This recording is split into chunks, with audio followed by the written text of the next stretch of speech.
সোমবার প্রথমবারের মতো $1,20,000 সীমা ছাড়ালো ক্রিপ্টোকারেন্সি বিটকয়েন। তবে মঙ্গলবার সকালে দাম কিছুটা নেমেছে।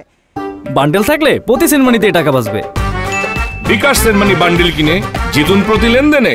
ইকোনমিক টাইমসের প্রতিবেদনে বলা হয়, সোমবার 3% বেশি বেড়ে একটি বিটকয়েনের দাম দাঁড়ায় $1,22,531 মার্কিন ডলার। গত এক সপ্তাহে ক্রিপ্টোকারেন্সির দাম বেড়েছে 10% বেশি। এতে বিটকয়েনের বাজার মূলধন বেড়ে দাঁড়িয়েছে $2,41,000 কোটি মার্কিন ডলারে। এটি বর্তমানে বিশ্বের পঞ্চম মূল্যবান সম্পদ হিসেবে জায়গা করে নিয়েছে। অ্যামাজন ও গুগলের মতো কোম্পানিকেও পেছনে ফেলে দিয়েছে বিটকয়েন। দামের পাশাপাশি বেড়েছে লেনদেনও।